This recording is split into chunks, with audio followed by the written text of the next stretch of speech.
Entonces quedamos en estos últimos dos puntos. ¿Por qué restaurar? Dijimos, bueno, libertad religiosa en Norteamérica hay más facilidad de buscar las diferentes creencias sin ser perseguidos. Pero estas últimas, bueno, esta es importante, creo que quería poner la siguiente al último, pero incremento en la circulación de la Biblia. Cuando las personas empiezan a conocer más la palabra de Dios directamente, entonces ya le pusieron menos atención a los credos. Y empiezan a reconocer la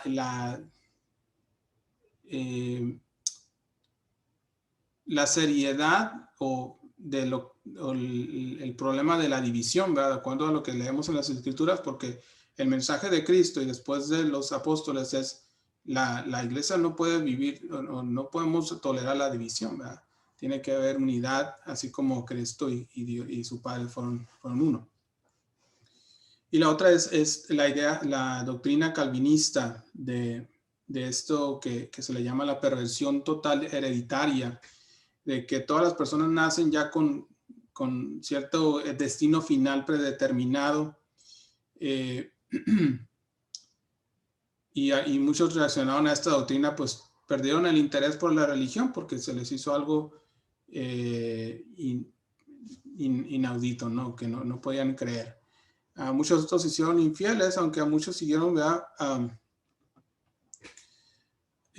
Más el deseo de buscar más la doctrina pura de acuerdo a las Escrituras, cuando empiezan a ver que no concuerda este tipo de enseñanzas con la palabra de Dios. Entonces ahora vamos a pasar a uno de los principales, bueno, de la historia de los principales personajes en la historia de la restauración, empezando por Thomas Campbell, que vemos aquí en esta foto. Bueno, más bien pintura, ¿verdad? Yo creo. Todavía no existían las cámaras. Thomas Campbell nació en 1763 en Irlanda. Su padre fue Archibald Campbell y Thomas fue el mayor de 4 hermanos y 4 hermanas que todas murieron en su infancia y todas les pusieron el nombre de Mary. Fue un soldado del ejército británico que capturó la región de Quebec y aunque fueron católicos a temprana edad, después de la guerra y acuérdense que Gran Bretaña o Inglaterra se separó del catolicismo o del Papa de Roma. Entonces, en ese entonces, bueno, se hizo miembro de la Iglesia de Inglaterra, similar a la Iglesia Católica, y empezó él a buscar crecer o criar a su familia en la Iglesia Anglicana, pero pues encontró que igual la adoración era muy formalista y fría y sin interés de sus miembros para hacer el cristianismo una verdadera parte de la vida de la persona, algo que cambiara a la persona. Entonces, después de lo que él menciona como una experiencia religiosa, se propuso entregarse al ministerio, ¿verdad? Y se convirtió en ministerio presbiterano separatista, como ya hemos dicho, ¿verdad? Este concepto que se repite de sí soy de esta religión, pero yo soy separado, ¿verdad? Yo hago lo que o hacemos nosotros sin pedir cuentas a otros.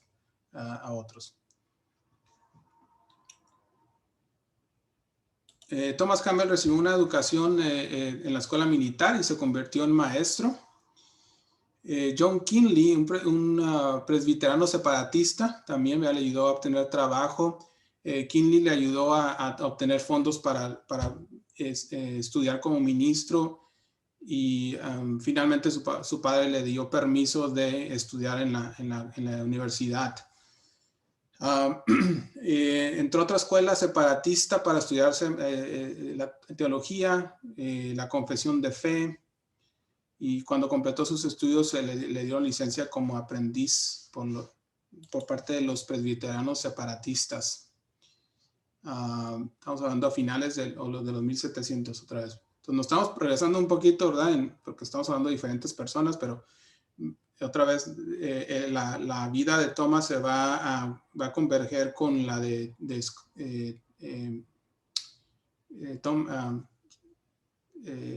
Scott y otros que ya vimos en las filminas pasadas. En 1787 se casó con Jane, una mujer descendiente de los hugonotes franceses.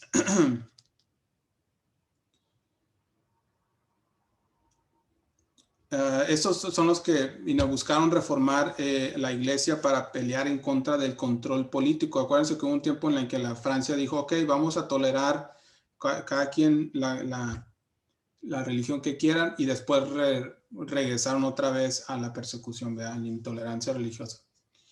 En 1807 emigró a Norteamérica, y ese mismo año el sínodo asociado de Norteamérica de la Iglesia Presbiteriana Separatista revisó sus credenciales, un nombre bien largo, ¿verdad? Revisó sus credenciales y lo asignó al suroeste de Pensilvania. Otra vez, es muy común esto, ¿verdad? Y a mí me tocó no conocer mucho al respecto, pero en la iglesia metodista es algo similar, de que ciertas asignaciones se dan por parte de algunas de los líderes de la iglesia, y asignan o envían no sé cómo funciona todo al respecto, pero era muy común en aquellos días. Dice que en menos de 6 meses, a pesar de convertirse en un respetado ministro en Washington y en Pensilvania, fue acusado y juzgado por la iglesia. Entonces, después de un año de juicios, renunció a su congregación. Entonces,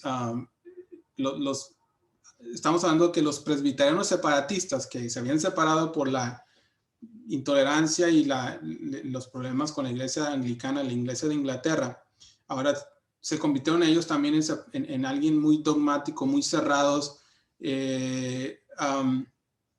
Cuando tienen una opinión muy específica, nadie los puede sacar, y defienden como si fuera la verdad absoluta, cuando, o sea, nos podemos equivocar, ¿verdad? Entonces, pero cuando ya tienen esa convicción, nadie los va a sacar de ahí, aunque pase lo que pase. Se le acusó porque había visitado un asentamiento en las fronteras y había invitado a los presbiterianos no separatistas a tener comunión con ellos. Entre los cargos que se le hicieron incluían: creía que no había autoridad divina para las confesiones de fe, una creencia errónea acerca de la naturaleza de la fe, mantenía el derecho de los miembros de exhortar cuando no hubiera un predicador ordenado. O sea, si no hay un predicador ordenado, nadie puede predicar, no tiene que ser alguien oficialmente asignado como predicador. Eso es lo que creían en este grupo religioso. Creía en el derecho de los presbiteranos separatistas de escuchar a ministros de otras denominaciones. Otra vez, ¿verdad? Pecados a vista de los hombres. Entonces, por lo mismo, ¿verdad? Fue suspendido del ministerio, y en 1808, un año después, después de haber apelado su caso, las autoridades máximas de la iglesia, el sínodo, concluyó que Thomas se había desviado de alguna de las doctrinas y prácticas de su denominación, y lo sentenció a ser reprendido y amonestado, un castigo leve, considerando las circunstancias. Se le permitió predicar en Washington por 2 meses, pero cuando regresó se dio cuenta que realmente no era muy bien recibido. Así es que, perdón, aquí vamos.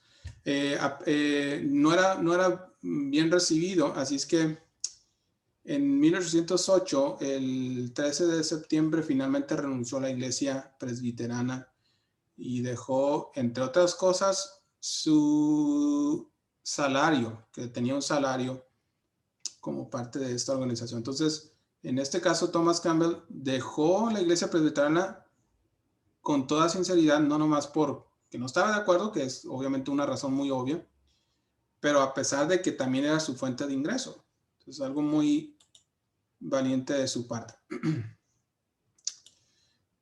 Continuó predicando con sus amigos y simpatizantes y resaltó el pecado del sectarismo o la división sectaria, la necesidad de una comunión más amplia entre los cristianos y la importancia de seguir las escrituras en lugar de los credos o confesiones de fe. Estamos hablando para finales de la primera década de los 1808, que acuérdense que es cuando, ¿qué sucede? También empiezan a surgir los otros movimientos que tienen ideas similares. En 1809, en agosto, Thomas y sus asociados deciden organizarse formalmente como la Asociación Cristiana de Washington. Dice que no fue una organización para hacer una iglesia, solo se reunían 2 veces por año. En sus propias palabras, este era un grupo de defensores voluntarios para la reforma de la iglesia, formado con el único propósito de promover un cristianismo evangélico simple. Y aquí está lo que les pedí de tarea, ¿verdad? Declaración y mensaje. Entonces, durante este tiempo, entonces, Thomas escribe Declaración y mensaje de la Asociación Cristiana de Washington y explica los propósitos de esta asociación. Entonces, otra vez, para ellos lo dicen, esto no es un credo, nosotros no somos una iglesia. Y pone estos 13 puntos de otras proposiciones, ¿verdad? Estos se pueden resumir en 3 conceptos básicos. Número 1, la división y cisma que hay en el cuerpo de Cristo, que es pecado, anticristiano, antiescritural y antinatural. Número 2, la Biblia es suficiente como la última revelación de Dios y es el único estándar adecuado para la doctrina, forma de gobierno y vida. Y número 3, el verdadero espíritu cristiano se manifiesta a través del amor y paciencia mutua. Entonces, como decimos, es una descripción ya más específica de no una confesión de fe como la confesión de fe de Westminster o un credo como cada organización religiosa hacía. Es una declaración de a dónde debemos de llevar, cuál es el objetivo de estos grupos religiosos y que entonces de ahí se pueda establecer lo que realmente es la iglesia primitiva, la sana doctrina de acuerdo a las escrituras. Pero para eso tuvieron que haber digamos, descubrimiento de estas personas, digamos, que iniciaron ahora sí a pensar al ver todas estas divisiones y problemas y que ellos mismos tuvieron que enfrentar persecución, juicios, separación de su grupo religiosos por varias razones y que ahora lo ponen en muy claro, ¿verdad? En este caso Thomas Campbell nos dice por qué y a dónde van. En 1809, el 7 de septiembre, cuando Campbell habló ante la asociación, resumió el propósito de la asociación con la siguiente frase. Hablamos donde la Biblia habla y callamos donde la Biblia calla. Entonces deja más sencillo, digamos, para poderlo resumir más claro ni el agua, ¿verdad? En este caso, de qué es realmente lo que estaba buscando este grupo de personas, empezando por Thomas Campbell y los demás que empezaron también a converger con las mismas ideas, y que pues la sabiduría de Thomas y de otros nos deja más claro cómo iban a lograr esto, ¿verdad? Porque imagínense en esos tiempos, bueno, no solo en esos tiempos, pero hasta nuestros días, ¿verdad? La confusión que hay en el mundo religioso denominacional, porque siguen en algunas religiones siguiendo los credos humanos.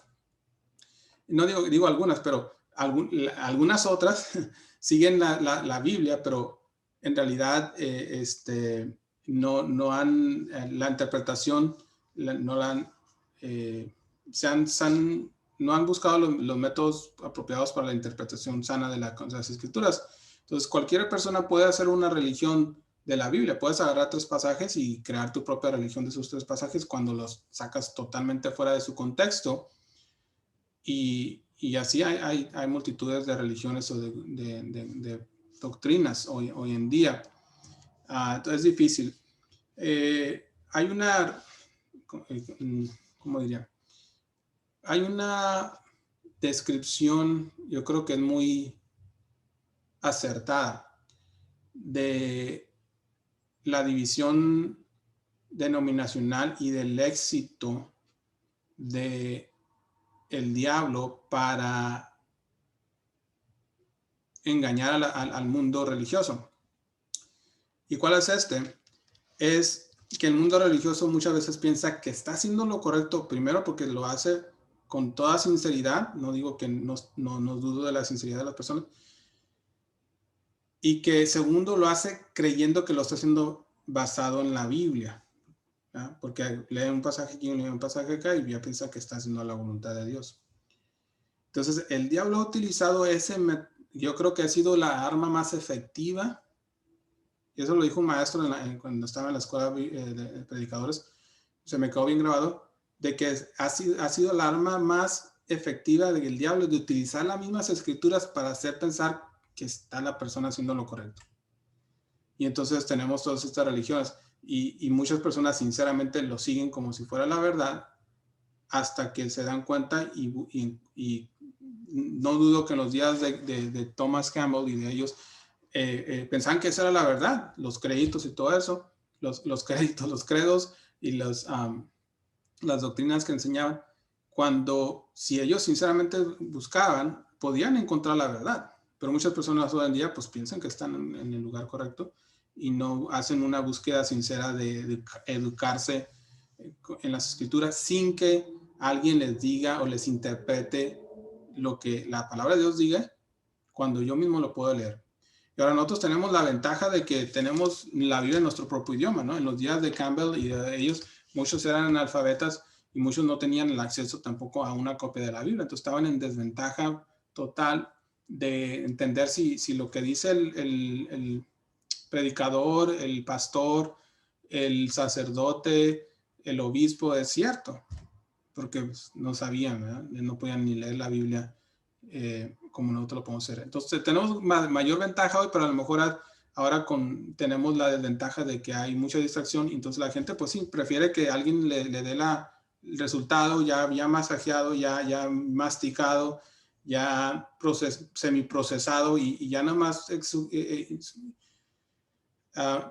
reciben esa parte de las escrituras ya pues que muchas veces viene a ser ya manipulada y no es la sana doctrina.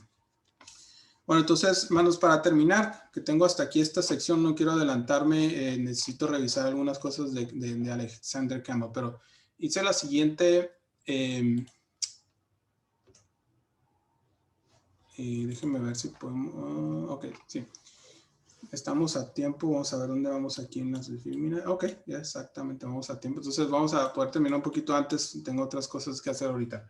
Entonces, a lo mejor no alcanzan a ver muy bien porque tuve que hacer esto en letras más pequeñas, pero estamos ahorita viendo esta historia de la restauración, principalmente los próximos clases están enfocadas en esta sección de los años 1800, pero después vamos a ver otras, la historia en México y relacionadas ya más a lo que nos concerne a cómo llegó el Evangelio a México.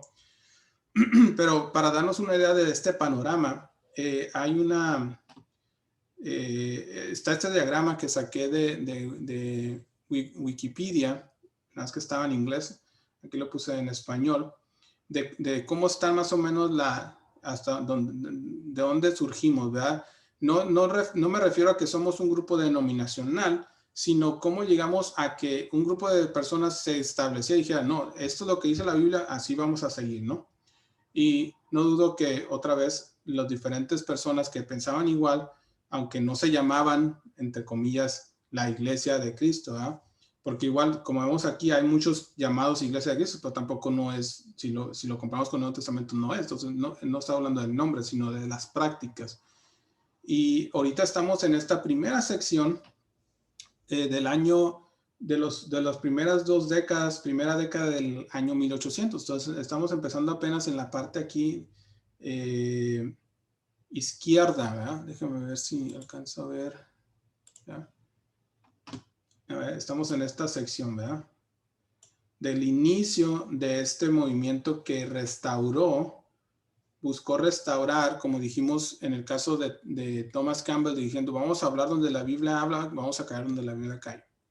Con esa idea y con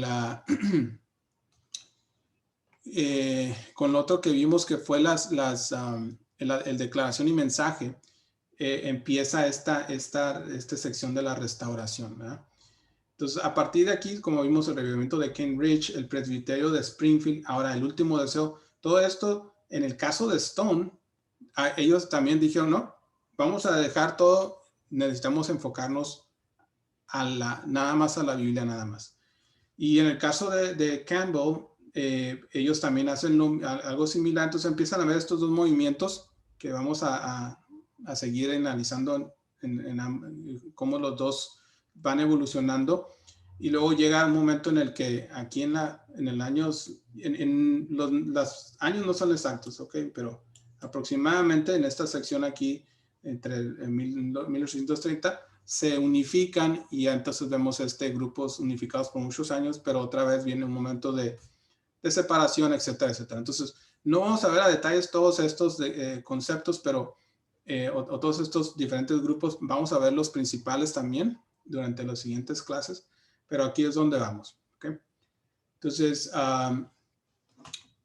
vamos digamos que rascando la punta del iceberg aquí con lo que queremos aprender, porque nuestro objetivo de esta clase es la historia de la restauración.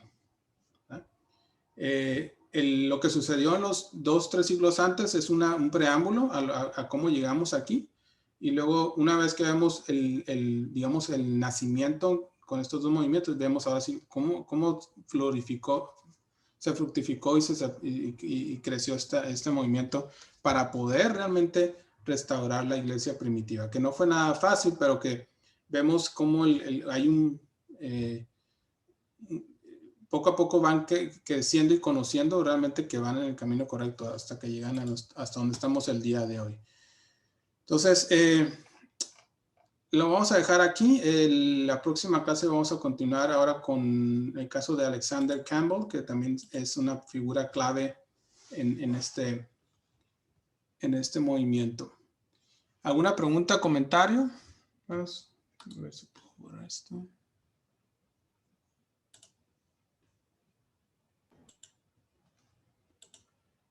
Bueno, entonces adaptamos suficiente, entonces adelante más. ¿Nos podría regalar ese cuadro, hermano, para irlo estudiando? Sí, claro. Ahorita con unos minutos más que tengo disponibles aquí, voy a mandar, déjenme lo hago de una vez. ¿Dónde está? Déjenme un segundo.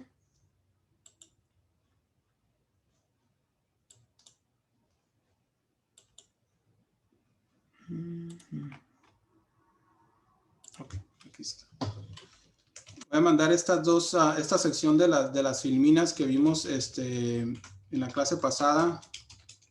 Luego ya la próxima semana les mando la última sección para ya que se puedan preparar por completo. Entonces, esta es la filmina 76. Ok. Un segundo.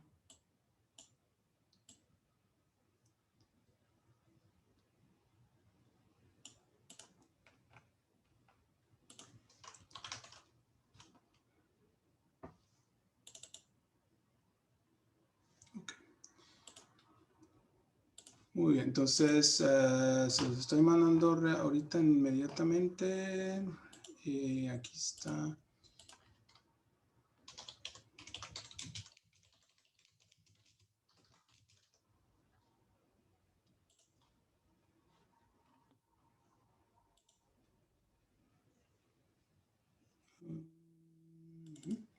Ok.